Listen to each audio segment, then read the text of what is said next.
But it is these very living conditions that cause diseases and infections and then evidently leads to health epidemics.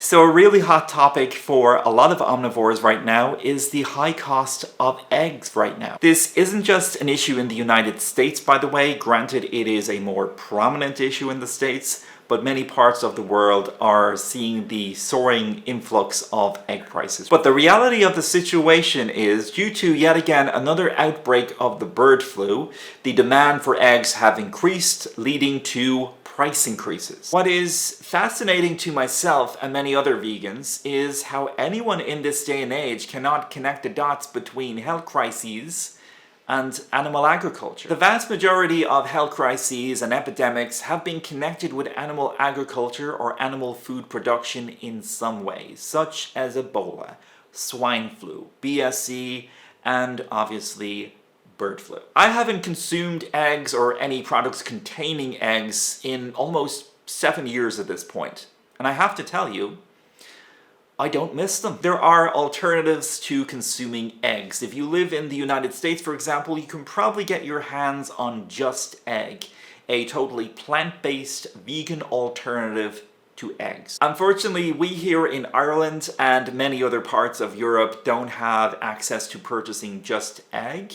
However, from time to time, I really do enjoy having some scrambled tofu for my breakfast. If scrambled tofu is done correctly and seasoned well, it is actually really good. Most recipes for cakes that call for eggs can simply have the eggs omitted, or they can be replaced with a mixture of a little flaxseed and water, which works as a perfect binding agent for many cake recipes. By the way, flaxseed is also an excellent source of omega-3, and it's also very good in smoothies. As many of us who are active in the vegan community are already aware, the egg industry is actually tied to the meat production industry, so that when hens can no longer produce eggs, they are typically sent to be slaughtered.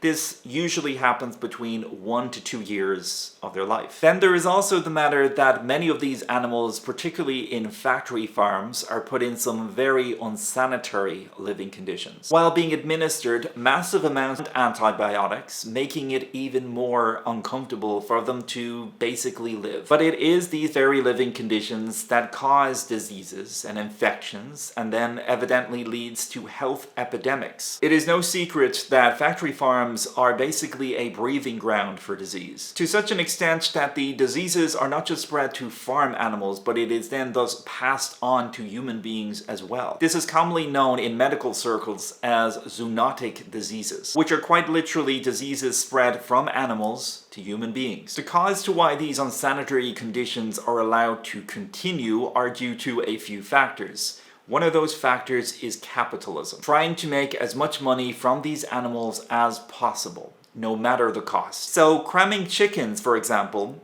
into cages with very limited space and cramming quite a lot of those chickens into said cages. These battery cages are so confined that the chickens do not have sufficient space to spread out their wings. It really is a classic case of putting profit before ethics. Typical capitalism at its heart, really. To break their living reality down a little more, not only do these poor creatures have very limited space to move or to roam, they are also, in many and most cases, literally sitting in their own feces.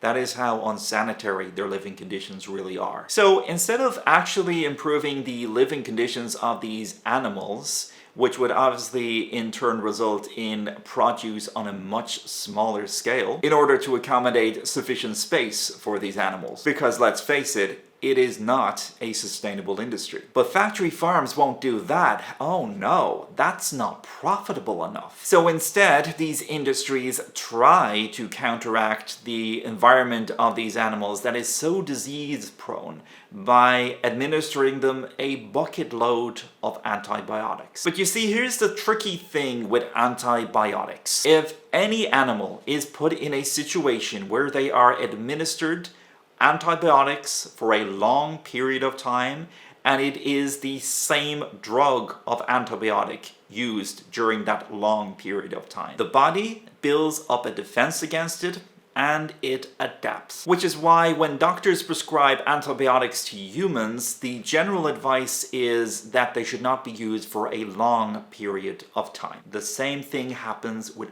any other animal species. In the case of factory farmed animals, it's much worse. It is much worse because these creatures are in a constant state of infection risk due to the consistently unsanitary conditions of their environments, which in turn results in diseases such as swine flu, bird flu, BSE, and so on. This outbreak has become such a problem in the United States, for example, that farmers have been reported to killing over millions of chickens and turkeys as a means to try to contain this outbreak, which just leads to even more senseless killing and slaughtering, even more so than before. But then again, this isn't the first time bird flu has been on the rise. It's a constant vicious cycle. It's almost like walking barefoot on broken glass and still wondering why your feet are bleeding. It should be more than obvious that if certain practices have dire consequences, those practices ought to be changed or stopped. But the only way factory farm industries will change their practices is to make it financially inconvenient for them to continue these practices. If you find these ethical practices